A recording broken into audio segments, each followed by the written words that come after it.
그 사람이 매일 무엇을 했는가? 매일 무엇을 반복했는가? 여러분이 습자를 보시게 되면요, 이 날개가, 그러니까 날개예요. 날개가 두 개잖아요. 두 개. 이제 새 날개를 의미하는데, 새 날개가 옛날에 이 백자가 스스로 자자였어요. 그래서 새 날개가 이렇게 계속 날려면 날개를 해야 되죠. 우리가 뭔가 이렇게 연습하고 복습하고 반복하는 것은 마치 새가 날 때 쉼없이 날개짓을 하는 것처럼 그렇게 반복적으로 해야 됩니다. 결국 그런 것들이 우리의 삶을 개인점에서 필수적으로하는 것이다. 너무 철학적이지 않아요. 2500년 전에 공자는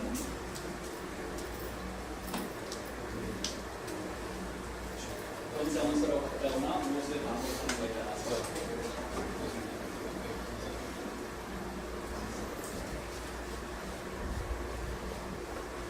리더십 관련해서 아주 이 명언이 하나가 있는데요. 이 명언에 나오는 이거 굉장히 괜찮은 말이에요. 기요, 이비, 기요, 다리, 기요, 이비, 기요, 맛있습니다. 그렇죠? 뜻이 너무 좋습니다. 논어에서는 기자는 누구를 나타내냐면 나를 나타내요. 기자가 나예요. 이 사람 인자는 누구를 나타내요? 타인을 나타내요. 그래서 이제 이거죠. 내가 서고 싶으면, 내가 일어나고 싶으면, 내가 서고 싶으면 한 거예요. 이게 목자니까 어떻게 하라고요? 다른 사람을 세우라는 거예요. 내가 서고 싶으면 다른 사람을 세우고, 두 번째, 내가 달성하고 싶으면 뭐예요? 다른 사람을 달성시키고, 내가 성공하고 싶으면 다른 사람을 성공시키고, 내가 유명해지고 싶으면 나랑 같이 일하는 그 사람을 유명하게 하는 거예요. 그러면 네가 유명해져. 리더십이죠. 이게 예수님 말씀하고 똑같은 사실. 한국률이죠, 사실. 내가 대접받고 싶으면 대접받아. 이런 얘기죠. 공자가 사실 예수님보다 500년 전 사람인데 역시 세계의 성이 틀리신 것 같아요. 500년의 시차를 금방 이끌어드려요. 똑같잖아, 말씀하시는 거. 대단하지 않습니까? 그러니까 우리가 어떤 리더십에서 내가 성공하고 싶으면 나 혼자서 해서 이 세상에 정말 나 혼자서 할 게 뭐가 있겠어요? 함께 일할 때 이 사람들을 성취시키고 성공시키고 많은 사람들한테 이익을 주면 그 이익으로 인해서 내 비즈니스가 잘 되는 거죠. 그런 의미가 이 문어의 기업, 이익, 기업. 제가 오늘 간단하게 말씀드리는데 혹시 나중에 써먹으실 분들은 네이버에 치시면 많이 나옵니다. 그럼 어플만 치시면 내가 서고 싶으면 다른 사람을 먼저 세우고, 내가 성취하고 싶으면 다른 사람을 먼저 성취시켜. 이 성취, 달성하다는 것입니다.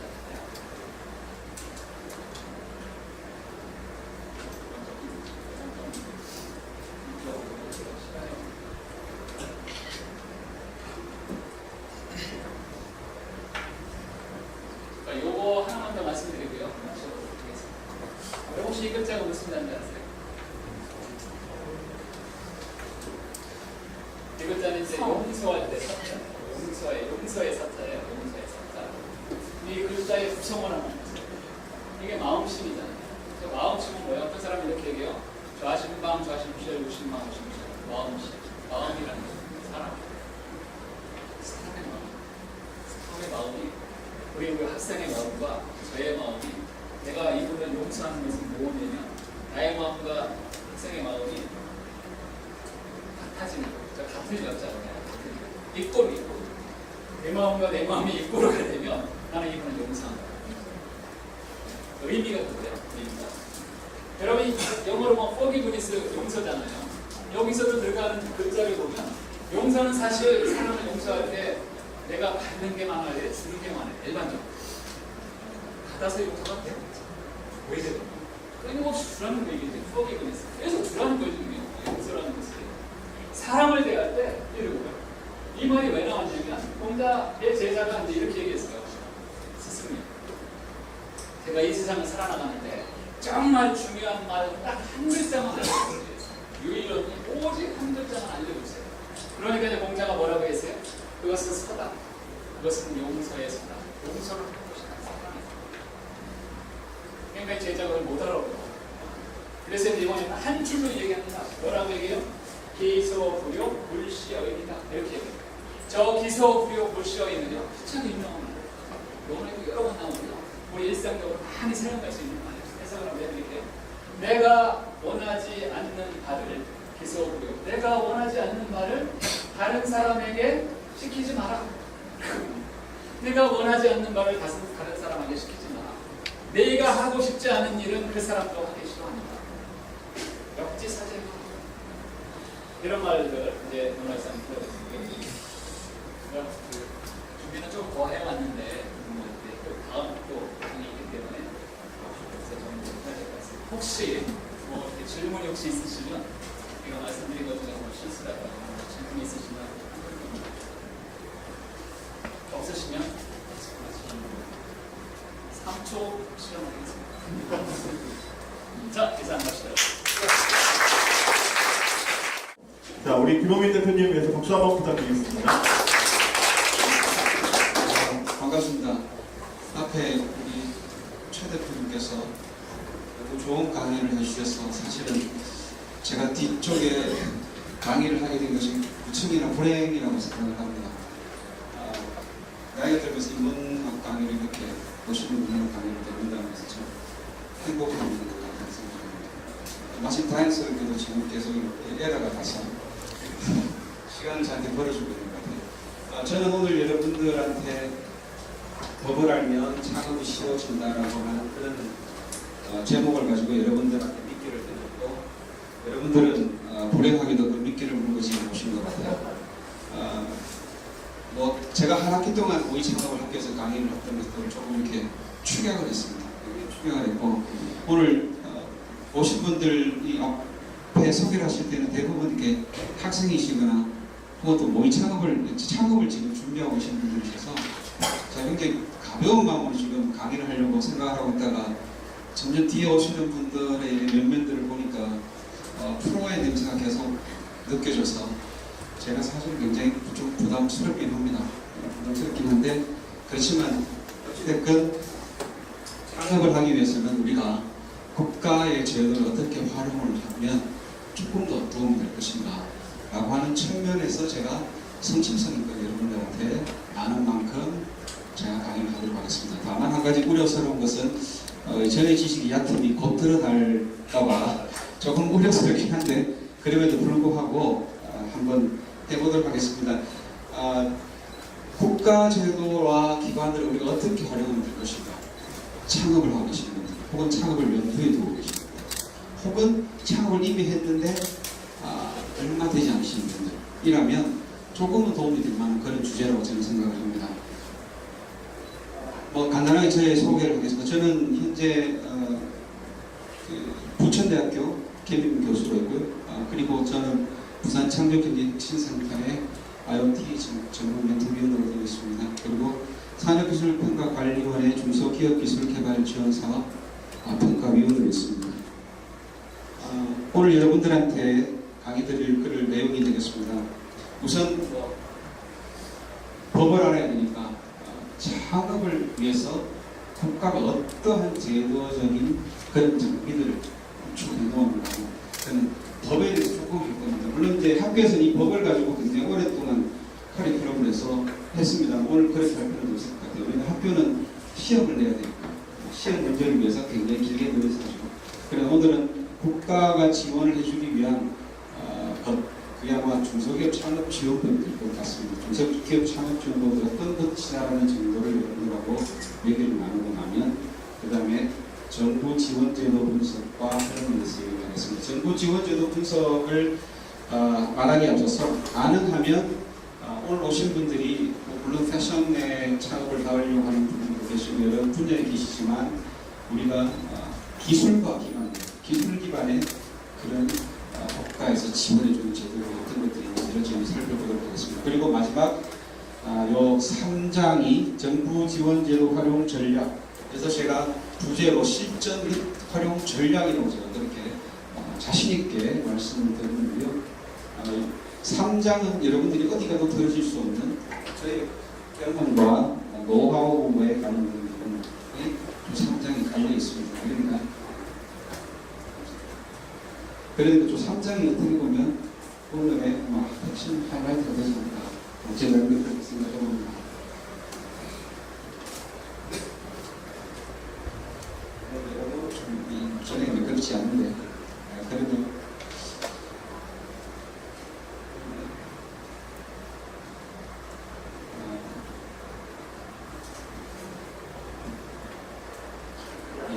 그냥 제가 왔다 갔다 하겠습니다.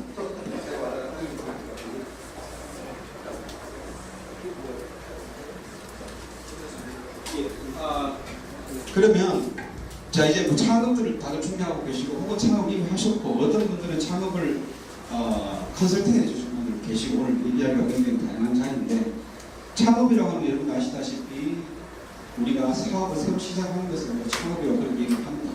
그러나 중소기업 창업지원법 그리고 법에서 말하는 창업이라고 하는 것은 조금 더 다른 의미를 가지고 있습니다. 그 부분은 다음 슬라이드를 봐야지 얘기를 해줄 것 같아요. 그러면 왜 우리가 법을 알아야 되느냐? 우리가 상대로 해야 할 대상이 누군지 유명하기 때문에 우리가 상주해야 할 대상이 공무원이기 때문에 그렇습니다. 왜? 국가기관을 대상으로 해서 우리가 지금 창업과 관련된 지원을 받아야 되는 거죠. 그러면 상대방이 공무원입니다. 공무원이라고 하는 조직 자체가 여러분 잘 아시다시피 어떤 법적인 그런 근거와 문서에 의하지 않고서는 절대로 움직이지 않는 조직이 공무원 조직입니다. 그러므로 우리가 그 공무원들을 상대하기 위해서는 왜 그들이 우리를 도와줄 수밖에 없는가를 우리는 파악해야 되거든요. 그 근거가 바로 제가 봐서는 중소기업 창업지원법이라고 하는 이런 법적인 것에 있다고 말씀드릴 수가 있습니다. 그렇다면 제가 왔다 갔다 해서 지금 무슨 마이크 쓰고 있는지 계속 끊기는 것 같아요. 일단 우선으로 쓸게요. 그렇다면 법에서 정의하고 있는 창업과 우리가 통상 창업이랑 조금 다릅니다. 여기 보시면은 예를 들어 숙박 및 음식업종, 금융이나 보험업, 부동산업, 무도장 운영업부터 시작해서 기타 개인 서비스업들은 전부 다 우리가 말하는 창업에 해당이 됩니다. 그러나 법에서는 저러한 업종들을 제외시키고 있습니다. 왜? 현저하게 국민의 정서상 어울리지 않는다고 판단이 됩니다. 그리고 보시다시피 갬블이라든지 이런 것들은 어떻게 됩니다. 정성 카지노 이런 것들은 국가의 지원을 받을 수 없는 창업의 업종이기 때문입니다. 따라서 여러분이 창업을 만약에 생각하고 계시다면 창업에 지원이 되는 업종을 찾기에 앞서서 창업에서 지원이 되지 않는 업종을 빼버리면 어떻게 됩니까? 그 전부 다 국가에서 창업을 인정하고 지원해 준다는 흐름이 됩니다. 따라서 국가에서는 국민 정서상 무리가 반사회적이라고 판별되는 것들은 모두 제외하고 있습니다. 여러분 아마 앞으로 창업을 하실 때에 저기에 해당되는 것들이 아니라면 무조건 국가로부터 지원을 받으실 수가 있고 그것은 국가가 국민들을 대상으로 해서 의무적으로 하는 것입니다. 법적으로 국가가 의무적으로 해야 됩니다. 다음 한번 볼까요? 창업지원법에서 창업을 인정하지 않는 이런 경우가 있습니다. 이건 법리적인 해석이기 때문에 조금 어려울 수도 있지만 그러나 쉽게 말씀드리면 남이 하는 사업을 내가 이어받았다. 이 경우는 창업이라고 인정을 주지 않습니다. 그리고 개인 사업자를 했는데 그것을 법인 사업화 시켰을 때 두 번째 만들어진 법인은 창업이라고 보지 않습니다. 대단히 중요합니다. 왜? 우리가 창업의 어떤 시점으로부터 국가로부터 지원을 받을 수 있는 여러 가지 것들이 존재하기 때문에 그 창업 시점이라고 하는 것이 대단히 중요한 포인트가 될 수 있습니다. 그리고 폐업 후에 사업을 개시해서 다시 폐업의 전과 똑같은 것을 할 때 두 번째 만들었던 그 기업은 우리 창업이라고 얘기했습니다. 최근에 문제가 되고 있는 정은호 게이트 사건에서 변호사가 계속 변호사 사무실을 어색하게 만들었다라고 하는 그런 경우가 문제가 되고 있는데 법적으로 하자가 없다고 하더라도 그러나 두 번째, 세 번째 만들어지는 그 기업은 창업이라고 법적으로 보지 않습니다. 자, 그러면 우리가 창업이라고 했을 때 국가가 무한적으로 지원해 줄 것입니다. 그렇지는 않습니다. 왜? 국가가 가지고 있는 예산이라는 것이 대단히 제한적이기 때문에 그 제한된 예산을 가지고 어떻게 하면 좀 더 많은 기업들과 많은 사람들한테 혜택을 줄 것인가 하는 것이 국가의 고민이기 때문에 그렇습니다. 따라서 국가는 언제까지를 창업이라고 보느냐 하면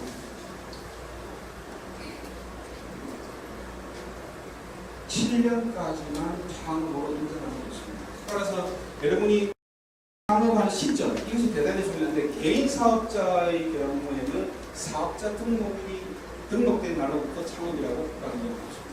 법인 사업자의 경우에는 등기부 등본이 나온 날짜가 창업일로 기록을 삼으면 되겠습니다. 그러면 창업한 지 내가 7년이 안 됐다.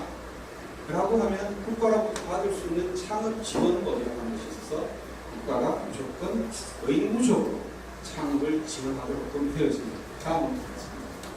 자, 법과의 구성관인데요. 꼭 중요한 건 아닙니다. 창업지원법 총 48개 조항으로 되어 있고 그중에서 1조부터 9조까지는 서론에 해당됩니다. 법이라고 하는 것이 모든 것이 그렇지만 서론 부분에는 왜 이 법을 만들었기에 대한 목적이 있고 위치를 규정되어 있습니다. 따라서 여기 보면 이게 중요해요. 이 부분이 우리 관심의 대상이 되겠죠. 반드시 해야 될 시책입니다. 그러면 정부는 무슨 하냐면 매년 종합적인 저런 창업 지원 계획을 수립하고 보시하게 되습니다. 오늘 무조건 그리고 자금 인력 기술 팔로지 여기 창업을 지원하도록 되어 있습니다. 밑에까지 쭉 내려오면 청소년 대학생 창업자들에게 창업 교육을 실시하게 되어 있습니다. 그리고 창업을 지원하기 위해서 기금 등에서 예산 조치를 우선적으로 강화하게 되어 있습니다.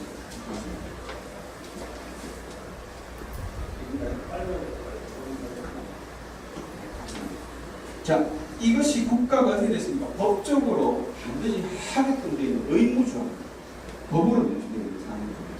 그러면 우리가 아는 그 다음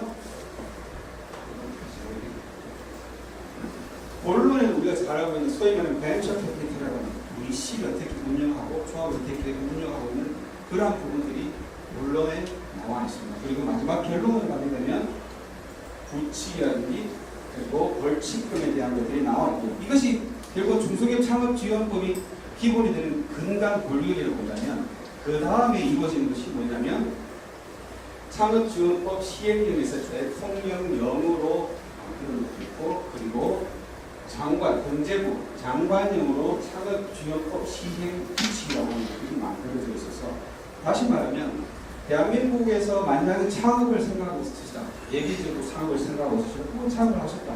라고 하면 반드시 해야 될 것은 뭐냐면 국가의 도움을 받으셔야 돼요. 물론 내가 금수저를 들고 태어났어요. 그럼 내 돈을 하면 됩니다. 국가한테 아쉬운 소리 할 때 하나도 없어요.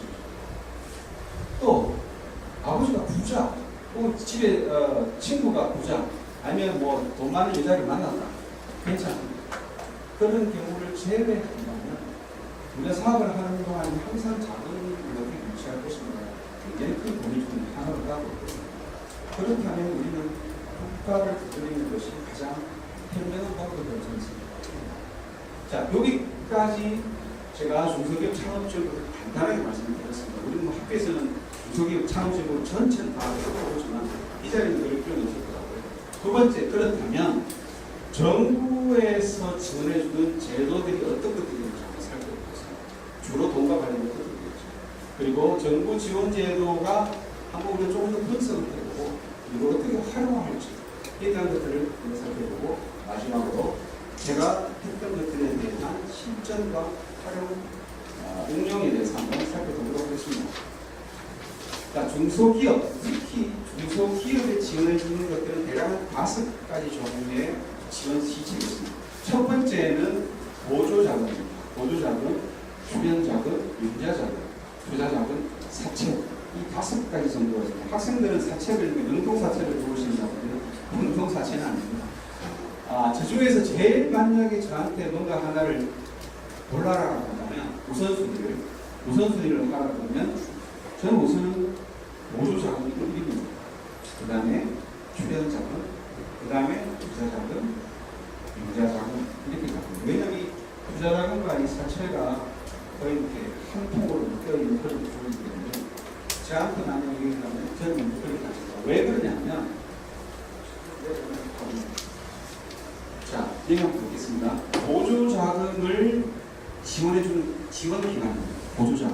보조자금은 주로 중기청과 중소기업 중앙회, 지방자치단체, 특허청, 발명진흥회, 중소기업진흥공단 쪽에서 지원을 줍니다. 그런데 이게 좋은 것이 뭐냐면 상관이 필요 없습니다. 단 금액 규모 자체가 크지는 않아요.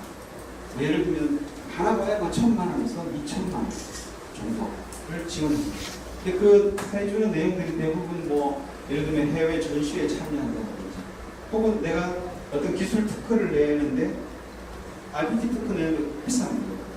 해외 특허 하나 출원하고 특허는데 한 나라당 대략 1,000만 원 정도 줘요. 그죠? 근데 그걸 내 돈에서 특허를 내야 된다? 이거 엄청나게 싫어요. 국가가 그런 것들을 대비해서 1,000만 원을 어떻게 됩니까? 줍니다. 그리고 국가가 돈을 받아서 그것을 전문가한테 위탁을 시키면 전문가가 가서 전부 다 예를 들면 미국에 내가 사업하는데 특허가 필요하다? 그러면 미국 특허를 내줍니다. 그러나 좋은 것은 뭡니까? 말씀드렸던 대로 상환이 필요 없습니다. 이 돈. 따라서 이런 것들을 여러분들이 잘 살펴보셨으면 좋겠어요. 특히 그 여기 인력 양성하는 부분이 있어요. 이런 것들이 뭐냐면 내가 인력을 만약에 뽑을 계획이 있다. 예를 들어서 인력을 채용하실 계획이 있다고 하면 국가에서 인턴 사원 제도라고 하는 것이 있어서 6개월 동안 80만 원을 지원해줍니다. 맥시멈 80만 원. 그러니까 그 사람이 160만 원 이상의 급여가 책정이 되면 200만 원을 책정하더라도 국가는 80만 원까지 밖에 지원해주지 않아요. 맥시멈이 80만 원. 그리고 만약에 6개월 뒤에 그 사람을 내가 채용을 했다. 그러면 6개월 동안 더 국가가 지원을 줍니다. 그러면 토탈 얼마 지원해줍니까? 960만 원을 국가가 한 사람 일정으로 지원해 줍니다. 내가 만약에 사람을 채용할 계획이 있어요. 그러면 내 돈을 다 주면서 하려고 하면 어떠십니까? 그죠? 그러면 저런 것을 알뜰살뜰하게 찾아서 쓰시면 돼요. 그럼 국가가 한 사람 인력에 대해서 960만 원을 1년 동안 지원해 주는 것이죠. 이거 상상할 필요가 없습니다. 그리고 회사 규모가 조금 더 되면 2명, 3명 물론 맥시멈이 있긴 하지만 서너 명까지 지원할 수 있어요. 회사의 규모. 그러니까 뭐 회사를 경영하시는 사람 오늘 입장에서는 굉장히 좋은 제도로 말씀드릴 수 있습니다. 그 다음에 출연 자금인데요. 오늘 아마 출연 자금에 대해서 여러분들하고 깊이 조금 얘기를 해볼 것 같아요. 출연 자금에 대해서. 출연 자금은 뭐냐면 기술 개발 과제 등에 대해서 정부가 일부를 지원해줍니다. 정부가 일부를 지원해주는데 아까 보셨던 것과는 달리 얘는 성공했을 때 국가로부터 받은 지원의 일부를 기술료에 매는 다시 국가에 내. 그러나 아주 미미한, 따라서 이 국가의 기술개발 과제들은 어디서 하냐면 중기청, 상자부, 한국산업기술진흥원, 정보통신진흥원, 테크노파크, 지자체 이 말고도 대단히 많이 있습니다. 많이 있기 때문에 일단 출연 자금을 받으시는 것이 좋겠다는 생각을 합니다. 혹시 요 깔끔한 거 읽어주시겠어요? 자, 요건 찍지 마십시오. 이건 저희 회사의 자료이기 때문에 저희 회사가 그동안 국가로부터 받았던 지원금을 여러분들한테 보여주는 제가 한 10개 정도 작은 것 빼고 10개 정도의 제가 국가 과제를 준 것 같아요. 이 빨간색은 제가 주간기업으로 한 것이 있고 그 다음에 주간기업으로 한 것이 한 4개 정도 2억 5천짜리가 제일 컸던 것 같습니다. 그리고 공동으로 했던 것은 6억짜리 과제를 준것 같고요. 그 다음에 처음에 시작은 서울대학교와 같이 공동 산업공급기술 지원 사업을 했던 것 같습니다. 그리고 참여 과제로 에트리아와 같이 했던 과제가 있습니다. 이와 친구들 주시겠어요? 제가 이거를 여러분들한테 먼저 보여드리는 이유는 제가 한 10개 정도를 연구해봤기 때문에 아까 저 3장에 있는 시점과 응용편 이게 저의 경험에서 나오는 거기 때문에 무지하게 중요한 걸 여러분한테 알려드리려면 지금 약을 치고 있는 약을 치고 있습니다. 그러니까 지금 우리는 이 출연 자금 중에 대단히 우리는